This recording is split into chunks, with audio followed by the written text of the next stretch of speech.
महारानी को बधाई हो उनकी बेटी के जन्म पर। टोक्यो की महारानी, मुझे अगले महीने की सैलरी भी इसी महीने चाहिए अपने बेटी के ख्याल रखने के लिए। तुम्हें एक नौकरानी रखनी चाहिए। जैसा आप कहें। महारानी, व्यापार में 88 करोड़ का फायदा हुआ और दूसरे राजाओं ने आपके लिए यह उपहार भेजे। इन सबको रिया के लिए रख दो, जब वह बड़ी हो जाएगी तो उसके काम आएगी। महारानी की बेटी पर यह सारे गहने बहुत अच्छे लगेंगे। आखिर महारानी की बेटी है, इसे पहनना हर किसी के भाग्य में थोड़ी ही होता है। जो मैं ना कर पाई वह मेरी बेटी करेगी।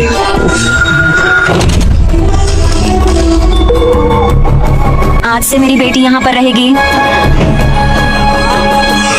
तुमने बहुत मजे ले लिए, अब तुम मेरे साथ रहोगी। महारानी, आप कहीं मैं पकड़ी तो नहीं गई?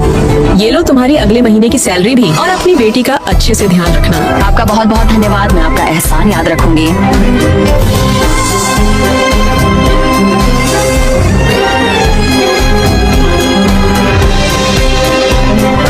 21 साल बाद नौकरानी की घमंडी बेटी रिया, महारानी की बेटी जिनी, उस दिन के बाद से दोनों की जिंदगी बदल गई है। आपका हमारे रेस्टोरेंट में आने के लिए धन्यवाद। एक और अर्जेंट डिलीवरी करनी है, मुझे जल्दी निकलना होगा। 21 साल बाद महारानी। इस बुढ़िया को लूटना आसान नहीं है, पर मैं तो कर ही लूंगा। आखिर पहुंच ही गई। एड्रेस तो यही का है। चोर, चोर को पकड़ो। मुझे पकड़ना नामुमकिन है। ओ चोर, रुक, ये ले। अब यह किसने किया? चल पर्स वापस कर। तुम्हें दूसरों की मदद करने का बहुत शौक है ना, तो इनाम लो। तुम अब बचोगे नहीं। आखिरकार पर्स तो वापस मिला। ये लीजिए आपका पर्स। तुम्हारा बहुत बहुत धन्यवाद। मैं लेट हो रही हूँ। सुनो तो, मुझे भी निकलना होगा। महारानी जल्दी चलिए, हमें देरी हो रही है। अभी नहीं, उसके पीछे चलो। ये लीजिए आपका पार्सल। देरी के लिए मैं माफी मांगती हूँ। तुम 5 मिनट लेट हो। मैं इसके लिए माफी मांगती हूँ। ये खाना ठंडा हो चुका है। मैं इसके लिए माफी मांगती हूँ और आपके पैसे भी वापस करती हूँ।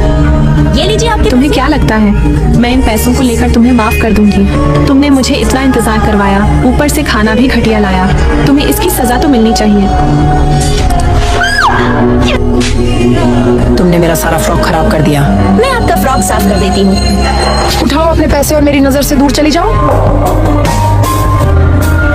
किसको निकालने की बात हो रही है? नमस्ते मम्मी। मम्मी, इस लड़की ने मेरा समय तो बर्बाद किया ही, साथ में मेरा फ्रॉक भी खराब कर दिया, इसलिए मैं इसे जाने को कह रही थी। इसमें मेरी कोई गलती नहीं है। झूठ मत बोलो।